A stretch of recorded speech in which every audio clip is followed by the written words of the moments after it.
नमस्कार, मैं सुनील कुमार। स्वागत है आप सभी का अपने YouTube चैनल अभिप्रेरणा ई क्लासेज में। दोस्तों, शिक्षा मनोविज्ञान के महत्वपूर्ण प्रश्नोत्तरी के क्रम में आज अपनी जो यूनिक टेस्ट सीरीज है वो नंबर 5 है।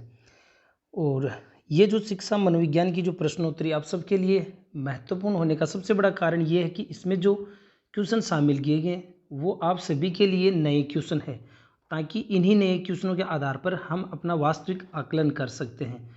तो चलिए शुरुआत करते हैं। चैनल पे जो भी नए हैं प्लीज़ आप चैनल को ज़रूर सब्सक्राइब कर लें, ताकि यहाँ पे आपको शिक्षा मनोविज्ञान की महत्वपूर्ण क्लासें और महत्वपूर्ण टेस्ट सीरीज आपको मिल सके। तो चलिए शुरुआत करते हैं। पहला क्वेश्चन है आपके सामने। पहला क्वेश्चन, एक बालक हैरी पॉटर का नवीन उपन्यास पढ़ रहा है, तभी उसके साथी आकर कहते हैं कि पसंदीदा सितारे की मूवी देखने चलो। यह निम्न स्थिति का शिकार हो जाएगा या हो सकता है। आपके सामने ऑप्शन है ए भगनासा, बी कुंठा, सी अंतर्द्वंद और डी तनाव। तो इसका सही आंसर क्या होगा? जब व्यक्ति एक कार्य को कर रहा है वो उसके लिए रुचिकर कार्य है, और तभी मूवीज़ को देखना वो भी उसके लिए रुचिकर कार्य है। तो दो स्थितियां जब सकारात्मक हो जाती है तो वहाँ पे एक स्थिति का निर्णय नहीं ले पाना, तो वो जो स्थिति होती है वो होती है अंतर्द्वंद की स्थिति, या अपन कह सकते हैं इसको द्वंद्व की स्थिति। तो क्वेश्चन नंबर जो एक है इसका राइट आंसर हो जाएगा सी। आप सबने पढ़े भी होंगे कि जो उपागम उपागम परिहार, उपागम उपागम परिहार परिहार अप्रोच, तो ये उन्हीं के आधार पर ये क्वेश्चन है। नेक्स्ट क्वेश्चन नंबर 2 देखिए, प्रतिभाशाली बालकों की विशेषता नहीं है। आपको पूछा गया है कि इनमें से विशेषता नहीं है। आपके सामने ऑप्शन है पहला सूचना प्रक्रम की उच्च गति, तो प्रतिभाशाली बालकों की ये विशेषता है। फिर है आत्मसम्मान का उच्च स्तर, ये भी इनकी विशेषता है, लेकिन आपको पूछिए इसकी विशेषता नहीं है। फिर उच्च अभिप्रेरणा, ये भी है, और एक आ गया अतार्किक चिंतन। तो इसका जो सही आंसर हो जाएगा वो है अतार्किक चिंतन। यह प्रतिभाशाली बालकों की विशेषता नहीं है। नेक्स्ट क्वेश्चन नंबर 3 देखिए। क्वेश्चन नंबर 3 आपके सामने, बुद्धि संस्कृति का उत्पाद होती है, इस विचार के समर्थक कौन है? आपके सामने ऑप्शन है ए स्टर्नबर्ग, ब वाइगोत्स्की, स पियाजे और द बीने। तो दोस्तों इसका जो सही आंसर है वो हो जाएगा, आपने शायद पहली ही बार ये परिभाषा आपने पढ़ी होगी। तो बुद्धि संस्कृति का उत्पाद होती है, काफ़ी महत्वपूर्ण परिभाषा है, यह है स्टर्नबर्ग की। नेक्स्ट क्वेश्चन नंबर 4 देखिए। क्वेश्चन नंबर 4 आपके सामने महत्वपूर्ण प्रश्नों में, सांवेगिक बुद्धि के संबंध में सही कथन नहीं है। इनमें से आपको ये पहचाना कि कौन सा सही कथन नहीं है, और यहाँ बात किसकी की जा रही है? सांवेगिक बुद्धि, जिसको अपन EQ भी कहते हैं। सांवेगिक बुद्धि का क्षेत्र बुद्धि लब्धि से व्यापक होता है, ये कथन बिल्कुल सही है। फिर है सांवेगिक बुद्धि का संबंध व्यक्ति के भावात्मक पक्ष से है, स है यहाँ पे। सांवेगिक बुद्धि लब्धि, सांवेगिक बुद्धि बुद्धि लब्धि पर निर्भर करती है, और द है सांवेगिक बुद्धि लब्धि का जो संप्रत्यय है पीटर सेलोवी तथा मेयर ने दिया। तो इनमें आपको पहचाना कौन सा कथन सही नहीं है। तो इसका सही आंसर देखिए आप, ये जो EQ का जो संबंध भावात्मक पक्ष से है और ये पीटर सेलोवी और मेयर के द्वारा दिया गया है। तो इसका सही आंसर हो जाएगा, ये जो कथन है ये सांवेगिक बुद्धि के संबंध में सही नहीं है। क्यों? क्योंकि सांवेगिक बुद्धि जो होती है बुद्धि लब्धि पर निर्भर नहीं करती है।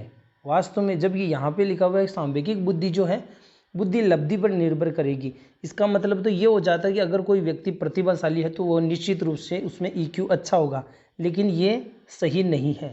तो क्वेश्चन नंबर 4 में सही। क्वेश्चन नंबर 5 देखिए।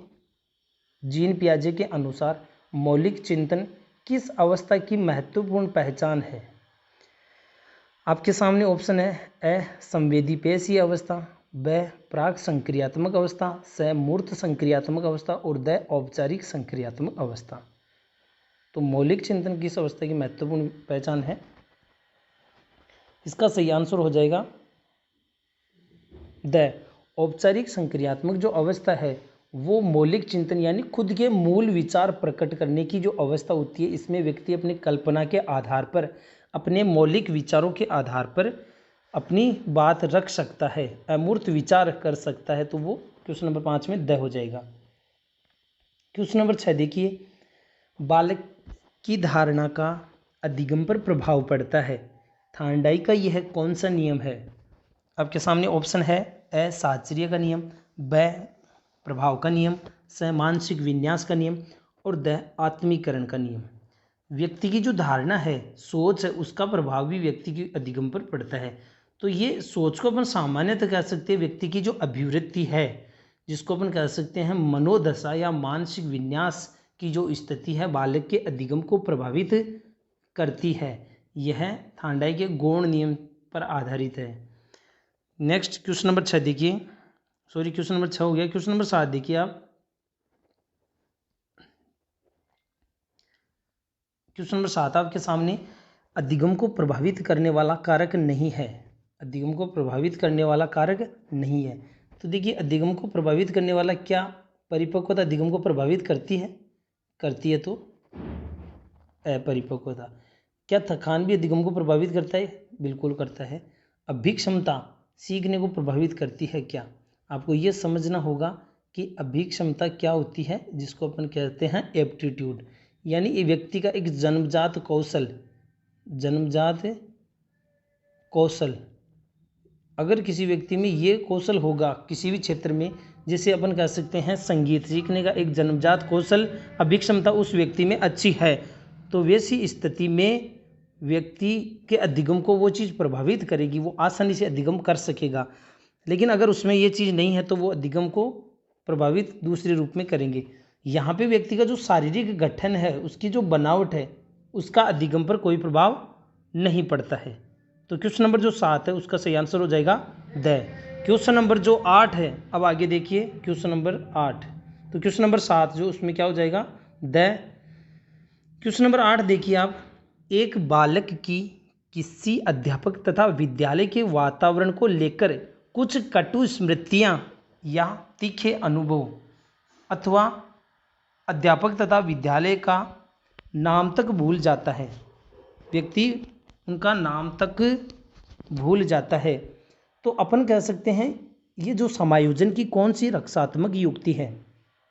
आपके सामने ऑप्शन है ए दमन, ब प्रतिगमन, स विस्थापन और द या डी आक्रामकता।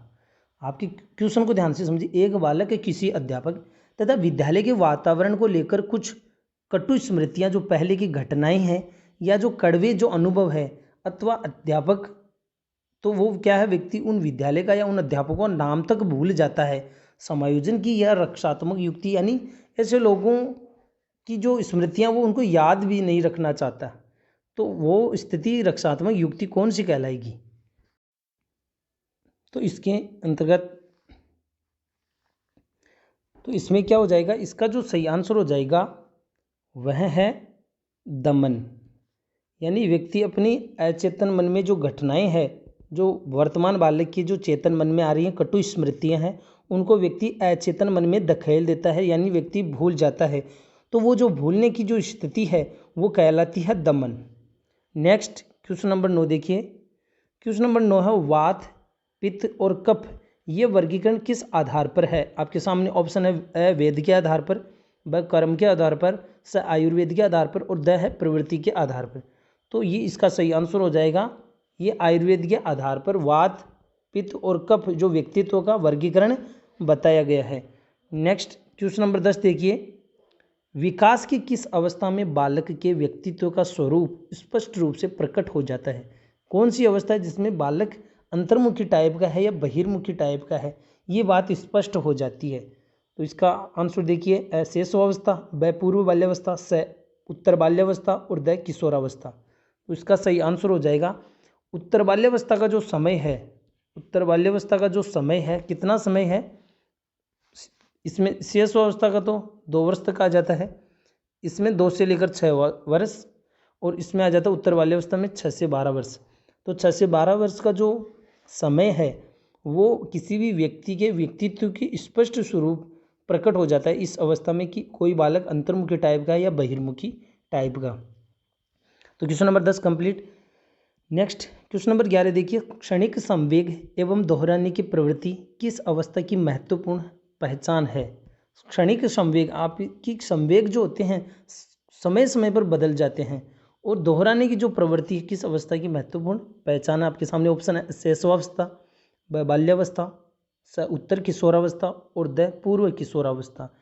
तो शेष अवस्था जो होती है क्षणिक संवेग की अवस्था होती है, यानी इस समय में बालक के संवेग जो होते हैं, चाहे वो भय हो सकते हैं, क्रोध हो सकते हैं या खुशी संवेग, वो एक एक मिनट में ही बदलते रहते हैं। कि एक समय बालक अगर गुस्से में है तो अगर आप उसको चॉकलेट देंगे तो वापस वो बालक खुश हो जाएगा। ये क्षणिक संवेग की स्थितियाँ हैं। और बालक एक ही बात को बार बार प्रकट करेगा, दोहराएगा, तो वो अपन कह सकते हैं उसकी दोहराने की प्रवृत्ति।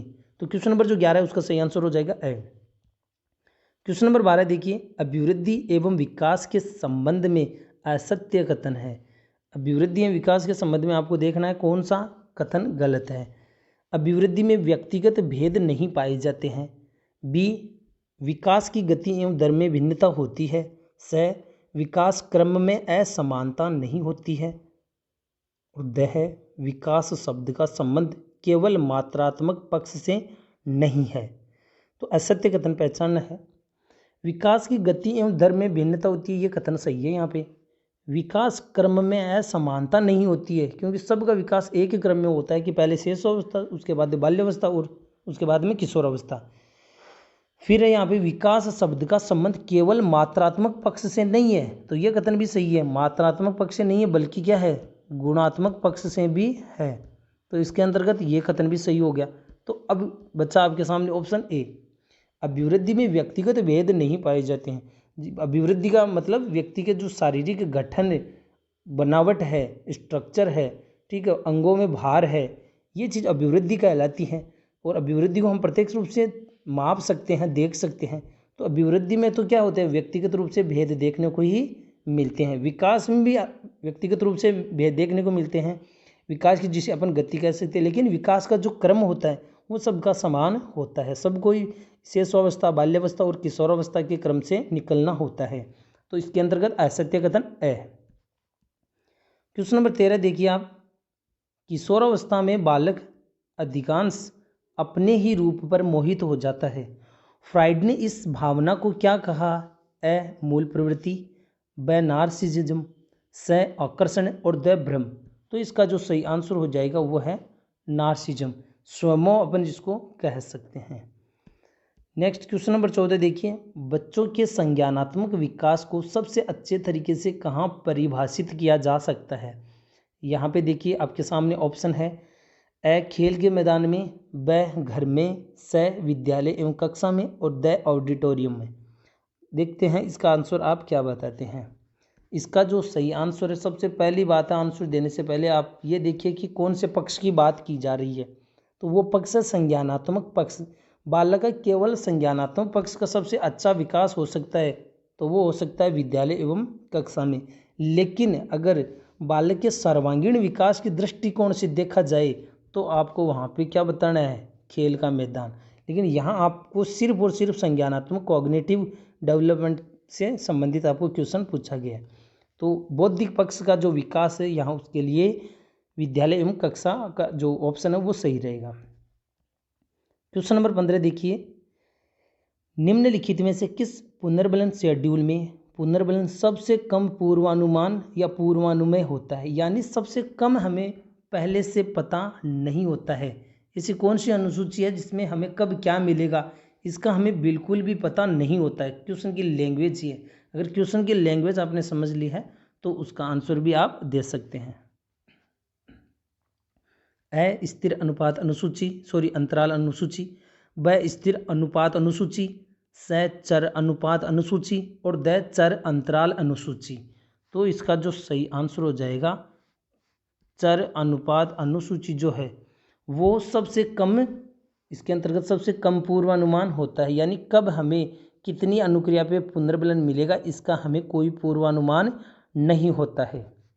नेक्स्ट क्वेश्चन नंबर 16 देखिए, कौन सा दृष्टिकोण यह मानता है कि अधिगमकर्ता सक्रिय रूप से ज्ञान की रचना, उसकी विवेचना एवं उसकी पहचान व्यक्तिगत तरीके से करता है। तो ये जो दृष्टिकोण है या जो उपागम है ये कौन सा है, आपके सामने ऑप्शन है। निर्मितवादी दृष्टिकोण, ब, व्यवहारवादी दृष्टिकोण, स, मनोगतिक दृष्टिकोण और द है सांस्कृतिक दृष्टिकोण।